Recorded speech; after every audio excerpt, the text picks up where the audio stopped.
Hecarim priority between these groups. And because Jace is banned, Envy himself plays a really mean Jace, and it can be flexed between both Tay and Envy. So the fact that they're banning it on blue side tells me that Hecarim really has taken kind of that big priority spot in Group B as kind of like the quintessential blind pick. Also Jarvan banned there, so pretty solid jungler to take away, especially with Rek'Sai also banned away from Shinny.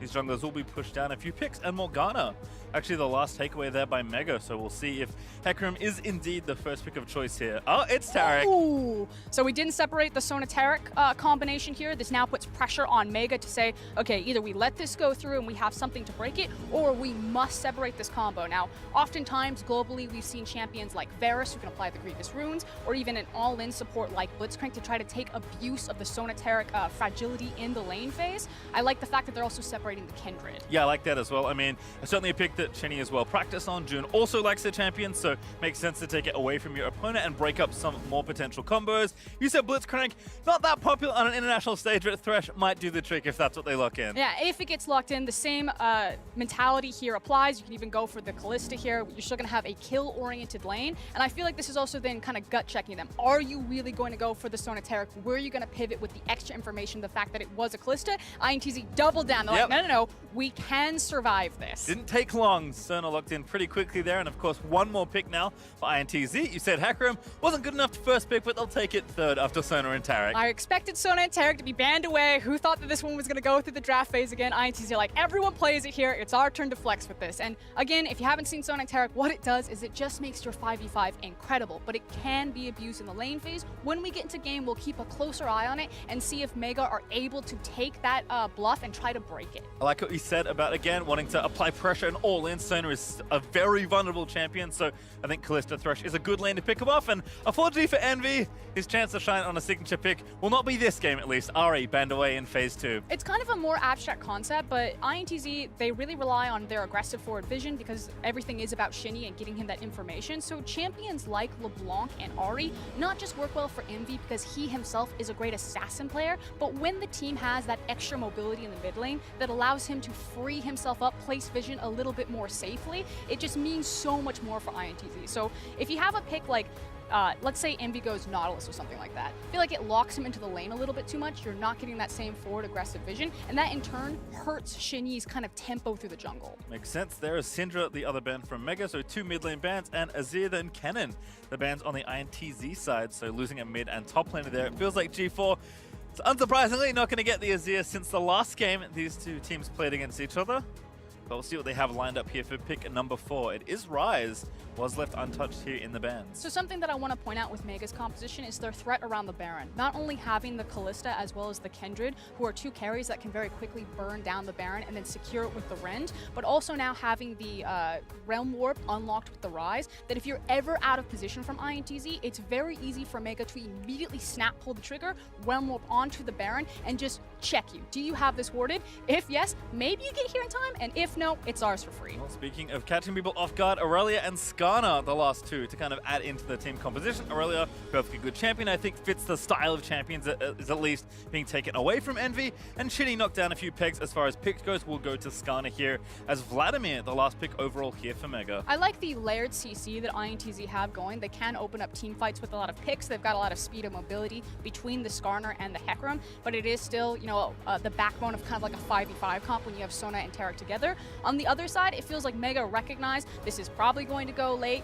If it is a 5v5, we've also brought our own firepower that can scale in by having both Ryze and Vladimir there for the hyper late game. Looks like maybe G4 will get the Vlad here as well. We'll of course wait till 20 seconds where the picks will be locked in, but Hecarim going where we expected in the top lane there for Tay will have Ignite and TP by the looks of things. So G4 will actually have the Vladimir here, versus the Aurelia, which leaves Rocky on the Ryze versus the Hecarim. And Rocky's kind of had a bit of a hit and miss tournament. He is known as more of kind of an all-rounder and a stable top laner, so I feel like Ryze really fits into that wheelhouse. And I feel like Mega, you know, you've got June on the Kindred, you have hard CC in at least 2 of your lanes with the Thresh, the Kalista ultimate, as well as the Ryze route right there. I need June to kind of show up in the early game. I know that Kindred can look to hard farm, but I want June to have a presence here, especially against the likes of a Skarner, who really is trying to power farm to that level 6, maybe looks for some windows if he gets a cheeky wiggle off and finds some CC.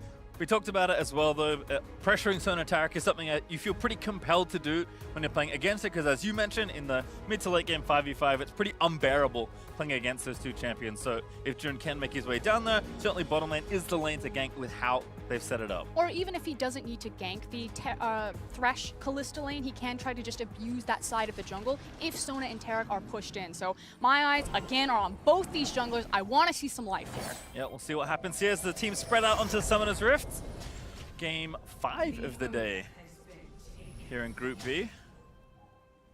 We'll see if there's anything special here at level 1. Not expecting it, but INTZ were actually known for their delayed level 1 invades, or at least their level 1 plays. Obviously with a Sona Tarek that makes it a little bit harder, but how they try to bait out teams by what information they give. So you can see Mills on your screen right now, kind of peeking around the corner, showing his head, while Envy and Tay are figuring out where they want to attack or where they want to stack on the map. Again, with this composition, I'm not expecting some sort of delay invade, but they might try to hide where Shinny is going to start. As you mentioned, certainly eyes on junglers for these first few minutes, if not the rest of the game, so where they start will be pretty important. We can see Shinny right now is on the right-hand side, although there are 3 stacked in that brush, so maybe INTZ are going to go for that delayed invade you mentioned onto the Spire. That actually means they're going to maybe get jumped on, but just a Sona there to get a bit of vision. And you'll also notice that when teams face INTZ, it is something that's fairly easy to scout out. So usually the level 1s look a little bit different when you face this Brazilian squad, because they are quite well known for their fiendish level 1s. Well, today, nothing of the sort here. Just a red buff start for both sides, so that means, of course, Skarner pathing towards top, Kindred up towards the bot lane. And again, reminder, we'll focus in on Sona and Tarek and how this one really works. You've got the Spell Thieves on Sona, and Mills is not in charge of hitting the CS. He's in charge of hitting both Pop and Lloyd. He wants to stack that as quickly as possible, upgrade his support item, and then swap places with Tarek, where then he's picking up the CS. Yeah, again, not a traditional carry in either of these positions, so just trying to get the gold efficiently across the two. As Shinny, with that ward there, will actually skip Raptors after Red still has that smite. Might just be going buff to buff and into the crab. We'll see exactly where he wants to path. Tay right now has eaten too many Rise auto attacks by the looks of things.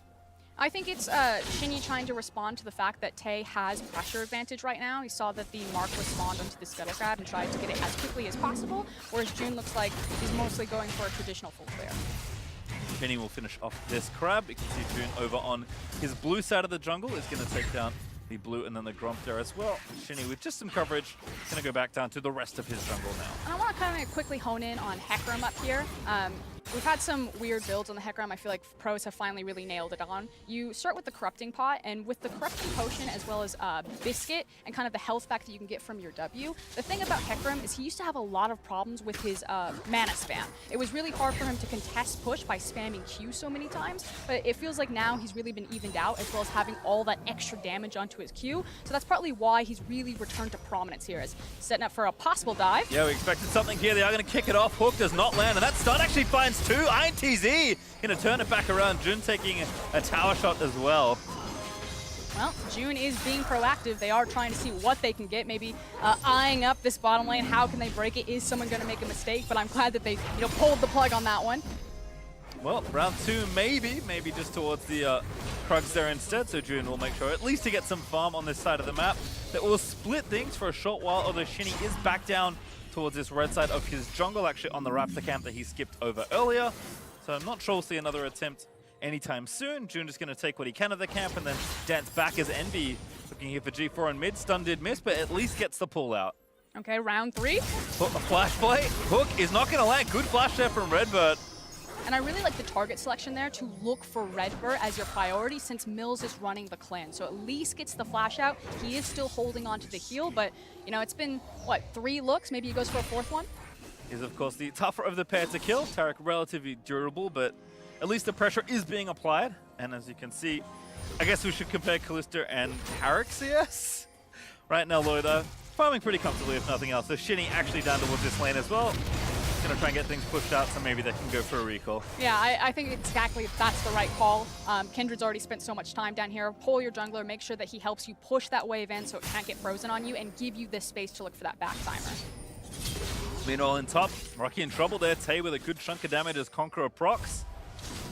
INTZ June is actually back up towards this side of the map, but is going to take the Recon probably TP back anyway, so it looks like maybe top lane will just reset as Tay doing nicely there in the little 1v1 exchange. Yeah, and it's one of these advantages that Hecarim has. It's kind of like the same mentality as Sion, where Sion can have his ultimate, and early on, instead of using the ultimate cross map, he just uses it as a pseudo teleport to run himself back up into lane. Hecarim's in a very similar spot where, depending on how Rocky does with this creep wave, which he is trying to get it in front of his tower, he's forced to use the TP, whereas Hecarim then gets that extra added summoner spell to do whatever he wants on the map, because he can walk back, or, you know, he'll TP back. Yep. That's fine too. Doesn't he wants to break the freeze. Doesn't want to gallop back today. As I think Shinny did get that Raptor, now level 4, excuse me. Actually looking mid, pops Predator onto G4. And we're going to try and line up the stun. There's the first stand lining in. Follow-up stun there from Aurelia and the pull down. Plus Ignite. There's the Lantern out to safety. Now the hook going to land. What a roam from the butt side there, and Envy is going to get it. Shinny though flashes over for the next kill. That's Vlad down, but first blood did go over to Mega. Now Jun just trying to find the next follow-up kill here. Shinny in enemy territory, which is not where you want to be when you're marked by the Kindred. Wiggle away! We're going towards a creep wave, but I think inevitable demise is now on the menu for poor Skarner. He's into the tower. I think Wolf got a nibble, and June does get the kill. Disaster. You could see that they expended so much. They knew that they had to go for the trade, so both flashes over the wall to try to follow G4. And it looked really good to start. I felt like they layered their CC correctly. They kept Vlad out of pool for a very long time, but just didn't keep track of where the roam was from the Thresh. He had reset. He was walking mid because he was going to place a ward. And in the meantime, hey, my Vladimir's being ganked. I'm here just in time. Really well played there for Pop. Gets the hook on the right target, and then the follow-up's relatively straightforward. Yeah, and then there's both expended flashes, and, you know, you're already that deep, go for it. Back at it. June actually in mid lane there. Envy forced to pop Vanguard's edge just to get him out of the lane. G4 does have Hemoplague, as he's now leveled up to level 6. But it does seem like some attention is starting to be put more towards the mid and bottom section of the map. And it's going to be curious where either jungler wants to attack here. I feel like June's kind of made a stance on the bottom lane. He doesn't seem to be wanting to peek back in there, but maybe he changes his tune now that Lloyd will have access to level 5 pretty soon here. But meanwhile, his jungle and his top side is completely collapsing. At least Rocky's keeping the CS up, actually 10 ahead, but losing this rare buff cannot feel good for the Kindred. Looks like Tay's going to get that, which will make the lane quite a bit better for the Hecarim. But Tay actually sitting on a decent amount of gold, I have to assume, given that he's only hitting with the null magic mantle. Yeah, 800, not too much. Guess couldn't get too much off that first TP. Yeah, I really like his rush of the Merc Treads there, especially against the likes of Ryze. June actually now continuing the pressure on the, I guess, the strong side of the map for him. Pops that Skarner Spire. It's unfortunate that he's facing kind of like the double wombo of it's Tay that's taking control of his top side, meanwhile Skarner is still clearing out all of his bottom side. So while you can see that June is trying to play to his strong side of the map where Lloyd and Pop do have push advantage and have pressure, he's just not getting anything for it. So I think he's going to settle on the dragon. Yeah, I think we'll call that something. Looks like Ocean Drake first here as well, so not a bad one to pick up. We'll help out nice and early here into the laning phase. So G4 going to move in just to, you know, help out, provide some assistance. As Lloyd and Pop continue to try and get those turret plates almost at a second one, Pastor Creeps couldn't do quite enough work. And frankly, that's actually a really nice dragon to deny away from the Sona turret composition. Can you imagine how obnoxious that would be? Like, yes, already between all the kills, can. and then you have the regen on Ocean? What would you ever do? Remind me of an old Soraka. Just to get regen. Oh, I don't want to think about it. Anyway, Pop and Lloyd continuing to push things in. Hook is going to land, but it's only onto Redbird. And Shinny is down here as well. Predator Pop, level 6, ready to go. There's the smite down. Oh, what an ulti! Pulls him out of the Skarner ult. Denied. Where are you going? Nowhere after that. Pop just popped right out. He's fine. And that's devastating because that's a huge cooldown that was basically wasted for nothing right there. Now, Mills will get access to level 6 pretty soon here, probably next time he returns to the wave. And then maybe you make a play around the crescendo, but that's frankly pretty devastating because you needed something for Shinny to respond with losing the dragon over. And also continuing to hammer down the Scuttle Crab, still looking, so in the hunt for more marks, is going to get one there. So make it 3 now actually for the Kindred.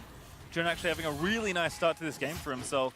And Shinny, yes, he is applying pressure, but hasn't really landed as much of the pressure as, again, Envy going to dance back onto G4. But I think this time we'll recognize that people are missing from the bot lane.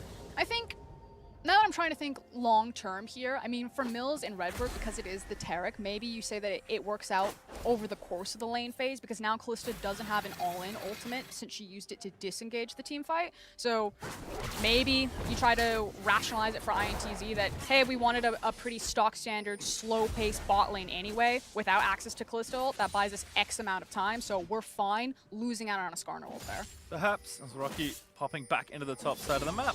Just getting those waves pushed out. June actually has finally made his way back towards his Krog, so took them despite having all this time mostly spent here on the bottom lane, but of course that is Shinny now onto the Raptor camp as a result. Just trying to peek in on how many marks June had. It's not going great. It's 3, I think. He's getting there. He was just denied another one. Oh, well that's unfortunate. 4 is of course the sweet spot for Kindred. So still holding on to the 3 for now. Envy also getting the lane pushed up here in mid. Actually got on the early Negatron. Will eventually, if not earlier, turn into a Wit's End. But I like the Sheen here as well. Curious to see kind of when Envy chooses to finish those first few items. I think at this point he's fine to just sit in the lane. It can turn into a farm lane. And then if you just have the confidence that you'll execute better on it. With the Sheen, I mean, Aurelia's all-in potential is disgusting. And you can see that they keep trying to go for it. And it's basically, can they kill him before G4 gets the pool off? I think often people ask, you know, what's it going to take for melee carries to really be strong in League of Legends? I guess maybe the answer is 2 supports in your bot lane farming away. I mean, calling Aurelia melee carry is... When you have Sona and Taric buffing you up, I think anyone's a carry at that stage. You could turn this. No, not that she's a carry, but that she's melee. Oh. Like, because her range is pretty absurd. Isn't that disingenuous? I mean, technically. Yeah, she has to auto-attack you, and the auto-attacks are melee, but I see what you're getting at. As things going just fine, I suppose, here. Mills and Redbird continuing to play back, but again expecting to be pushed into this lane. Only conceded 2 turret plates. I guess will count as a win, although Demolish perhaps winding up will change that. Things are slowing down just a little here, but few kills in these first few minutes. Actually, Rift Herald, the next look here for INTZ. And I like this response from Shinny, recognizing that, you know, Tay is constantly having priority in this lane. It's always pushed forward. Rocky's basically been relegated underneath his tower, so they're trying to use this space to stop off the Rift Herald. But the issue is that he didn't account for the mid lane. Got the mini crab at least. Rocky now going to get tagged. That flash straight into the stun. Impale going to land in from Shinny. And there's an onslaught of shadows, because why not? Shinny going to grab the kill as Crescendo will miss in the bot lane. Lloyd had to flash though. Just layer it all on. Use every cooldown available. G4's gotten away so many times, like, no, press R as many times as possible. This one we're getting. Mills had to flash as well though as we check in on the summoner spell. So looks like just traded there as Sona tried to find a pick off as Pop was roaming up towards that top lane fight, which ended very swiftly with those ultimates being chained in. Yeah, see if they can punish maybe Lloyd not having access to the flash. Kalista's still fairly hard to lock down, especially for Taric. Redbird's going to have to be on point with those dazzles if he ever wants to hit the Kalista. Blade of the Ruin King also done for Lloyd, so in fighting shape, particularly given his lane opponents, as G4 finally got his proto belt all together as well. Kind of getting to the point where Vladimir starts to take over some of these situations. And as a result, June, of course, pushing into this side, looking for that red buff. Not going to grab it. Shinny will get it, but may lose the Raptor camp here. And that is mark number 4 over to Kindred, so finally able to pick that up. Yeah, and June's going to feel a lot better here. One thing that we need to talk about as we head closer into these 5v5s, especially as the dragons are becoming more contested by both teams, is just the amount of sheer carries that Mega are going to have and when these carries come online. It feels like their composition bridges really nicely in terms of when their power windows are. You have Kalista, who's really that mid-threat 2-item power spike. You have the scaling potential of the Rise and the Vladimir, and then because you have a carry-oriented jungler, it just feels like even if you grab one carry, there's still someone else that you need to deal with. Whereas because it's Sona Taric, Mills is really dependent on like Lich Bane before Sona becomes an absolute terror. So we need Envy and Tay to really pop off for this composition to work. And again, you get it all together. They certainly can do that, but needing to buy time if nothing else here for INTZ as Redlanders will exchange a couple of cooldowns. June also going to get found out. Will get stunned, but managed to hop over the wall before getting grabbed. Shinny was back down here trying something, but no Impale just yet, although he does have it available. I mean, we say he's trying, but I just feel like comms are like, it's fine, we'll farm it out. I mean, there is some niceness of the reliability of Sona Taric when the late game rolls around. Flash, oh, what a pull from G4! But now going to get stunned. There's the Impale, and not going to get away from this one. June, oh, the left of Spider, take it back! G4 going to live for a little while longer. Vanguard's at Pop. Shinny going to go down into stasis. The TP in, onslaught of shadows. Pop gets the first kill, but they will trade. As Envy able to grab the next one. Tay taking tower hit for that hook. Did not land. Quite an exchange there. It's only 1-for-1. And Shinny cannot catch a break. He is first to the punch, but it's no longer always just a 2v1. Someone else is always responding, always has the counter punch, and is always beating him in the end. If there was ever a time to remind you of the rule of play-by-play is never announce death prematurely, that little exchange will tell you why. As Lloyd gonna miss the dazzle, but a great on-point crescendo there from Mills. He's gonna force Lloyd to burn the heal. Now pop in there as G4, looking for his own solo kill, takes down Envy in the main lane, grabs the double offs and says thank you very much. And across map, everything looking so good for Mega right there. The fact that they were able to disengage Lloyd from Redbird and Mills, who were trying to use information. Everyone's mid. Let's see if we can punish the flash with Callista. Heals, walks out of it. Meanwhile, back to mid lane, G4 just styles on Envy. Going for it again, this time onto the jungler G4, tanking multiple turret shots here. But again, level 11, Vlad starting to really hit his stride. Pops the empowered Q, Shinny down to half health. And it's the confidence of knowing that Shinny doesn't have access to the ultimate, so he can be as obnoxious as he wants. Rocky out of there, actually back to the wave. As his jungler's going to finish off the Rift Herald. Nice little support there from the Ryze, but Jun does grab the Eye of the Herald. And now going to have to flip over the wall away from Shinny, but that one's very straightforward at this stage. Would you say it's a flip or a somersault? Maybe a cartwheel. I think it's a cartwheel. I think that's exactly where we need to be. So we'll watch this one again. It was quite the exchange. Okay, very nicely timed on the pool. He does get the Skarner off in the meantime. I feel like there's a lot of situations where, and we'll see if Shinny decides to go for aggressive plays like this, where Skarners will just decide, I can't go for the pull. They're going to press W before I ever get there, and they never try it. I say always test him once. See what the reflexes is. See if that guy's has had his Wheaties, if he's ready to match you for reaction speed there.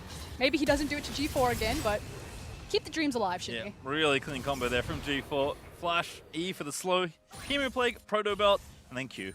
Picks up the buffs, and I don't think Envy had the wits end, but it was not enough to save him in that last exchange, if nothing else. But has now finished it, although G4 has now just finished his Zhonya, so all of a sudden the Vladimir looking a lot scarier than the last few minutes. He's not going to test the reaction speed anymore. He's not going to test the pool. He's not going to test the Zhonya's Hourglass. I think G4 is now not a viable target for Skarner. Has earned the respect. As Riftchild is summoned here in the bot lane.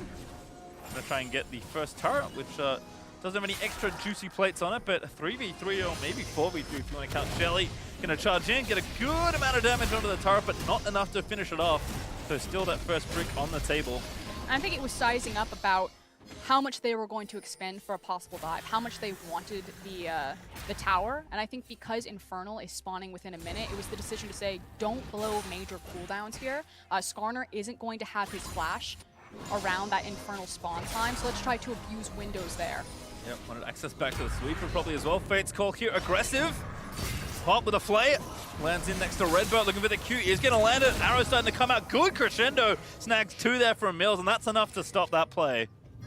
They've got the creep wave pushed up to their tower, however, so it's going to be a bit of a speed bump as someone's got to go grab that and bring it to the tower. And look, they still got cooldowns. Redbird did have to use both summoners, and as you mentioned already, that Infernal Drake is up in 30 seconds. Shinny, though, deciding to gank on the top side, taking to kick things off, launching onto Rocky. What a flash out of the onslaught of shadows! And Rocky still tags Shinny, gonna dive this time. That impale should seal the deal, and that's Ryze falling down. And finally, Shinny's able to make it count on the map, but meanwhile, Mega are still uncontested in the bottom lane. Should be able to either crash this, get some chip damage, and can fall back to that Infernal if they choose. Yeah, Mega starting to really pick up the pace of the game. You said it already, Taric is not something you want to leave marinating for too long.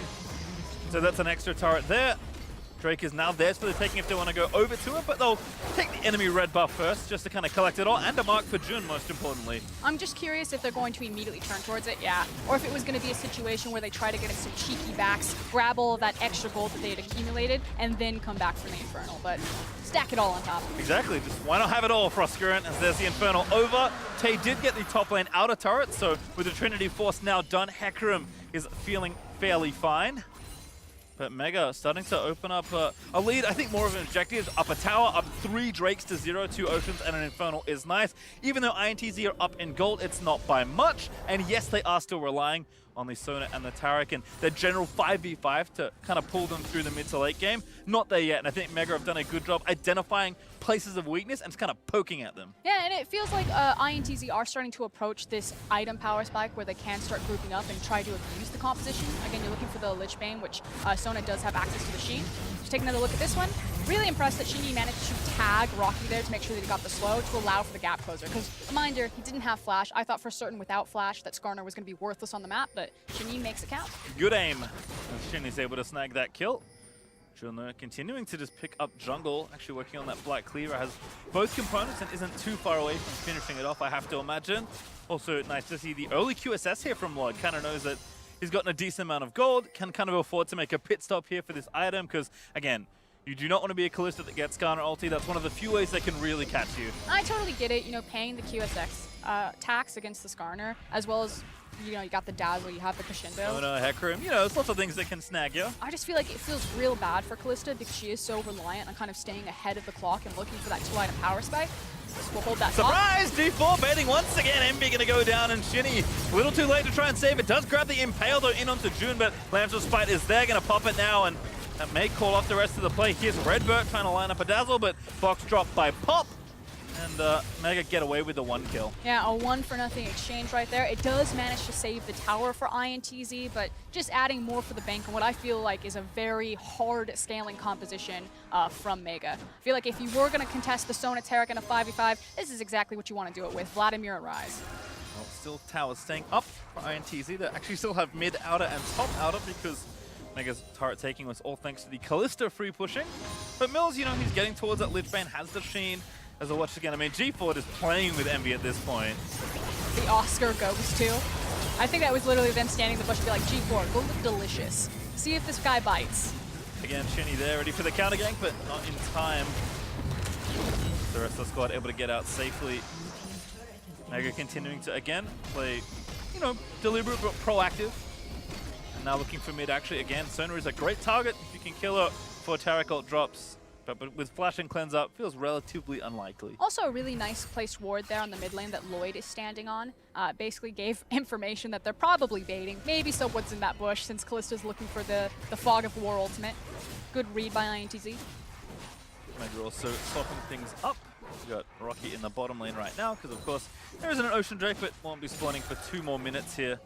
As Mega, I think, mostly pouring resources into trying to take down this mid outer turret. Pop looks for the play.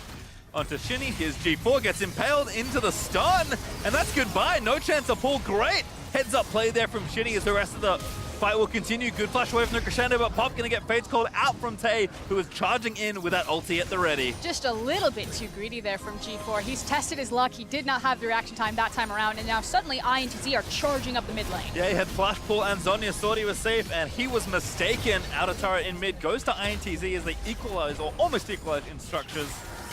Looks like top lane tower did go down. And that's going to be so much extra gold. And again, now we're getting to that point where INTZ, you said the Sona, the Taric, they've been marinated long enough. They're now ready to be pulled out of the oven. We're going to start seeing them kind of clump up more or look for those opportunities where Hecarim's skirting back to his team and they're looking for those 5v5 moments. Also certainly have to start thinking about Baron as well. You already mentioned it in Champs League for Skurin that between the Kalista and the Kindred. Pretty good Baron team there on the Mega side, and Sona, Taric and friends may not be the fastest, but they really won't take much damage when there's just heals being spammed back and forth, even though the Taric doesn't have a tier. This go around, still plenty of health to top up there, so certainly potential for teams to start it pretty freely. I feel like it's the Q mash composition from INTZ. You got like the Skarner and the Hecarim, you just stay all bundled together and everyone's just smashing their Q key as quickly as possible. It's true, early with the resets, Skarner, yeah, I like it. Don't need to face roll, just press the 1 button. That's what, just one again. G4 just too far forward. Just test them. Don't ever think like, I can't do it, this guy's already beat me, he's just gonna pull. Just heads up play right there. Nice flash from Lloyd, but on the Fates call, able to save the support.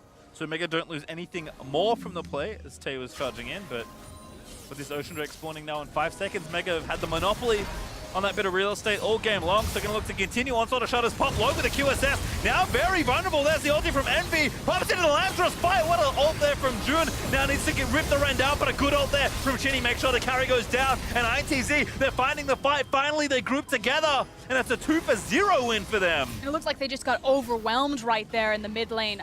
Good catch out on Lloyd. Yes, he popped the QSS, but he didn't have access to the flash. He was unable to disengage from it. We talked about that Death Bowl composition. It just rolls on top of you and you just wait to die.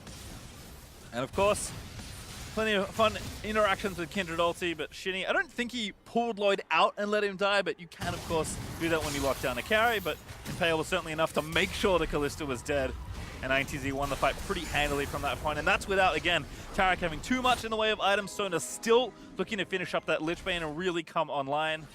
Ocean Drake also wanting to continue to be taken here. Mega have decided that, no, we must take all the Drakes, so Rocky is currently on solo kill duty. I mean, one of the nice things is that if you get into a situation where you can no longer look at the 5v5 across from INTZ's composition, by having so many dragons, let's say this is a hyper late game scenario, you can make them choose between taking the Baron, whereas an Elder can mean so much for you if you have so many dragons. So, you got it, you flaunt it, look for it. Well, Monopoly is ended.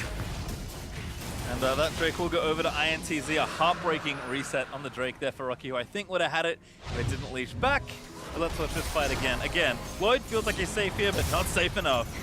And it's the fact that he doesn't really have anything to get out of this position. You think maybe it looks good right here, because you're like, oh, the Lamb's Respite, he's going to load up so many Grin stacks, and then maybe just rip them out, and it'll be, it wasn't enough. Got CC'd still. Tucked into the Impale. And again, Tay a little too low. So INTZ can't really continue from that point, but continuing to build strength. Also Trinity Force and the Wits End done. Great crescendo. Snare there finds two, and Envy on a killing spree. Fate's Call gonna pull one up, but Lloyd now just a double kill fed over to Mega as Rocky gets in the Realm Warp and out to safety. But again, INTZ resoundingly win the fight. And the key thing is the fact that they lost their jungler. June is dead, so INTZ can now walk towards this Baron and say, you must actually fight us for it.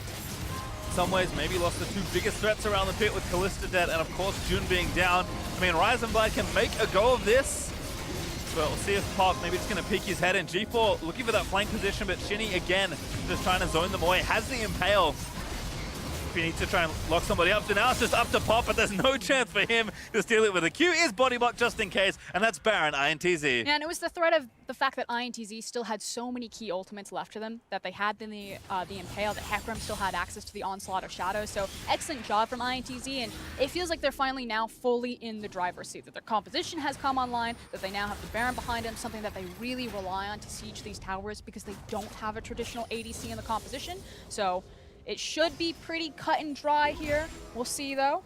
I mean, might not be playing a traditional marksman, but certainly still has the aim on point. That was a great crescendo here from Mills, as we'll see again. Yeah, and beautiful use of the vision. And this is something that INTZ have struggled with, was their vision game. Very clean wards right there to set up that crescendo, and they just mowed Mega down.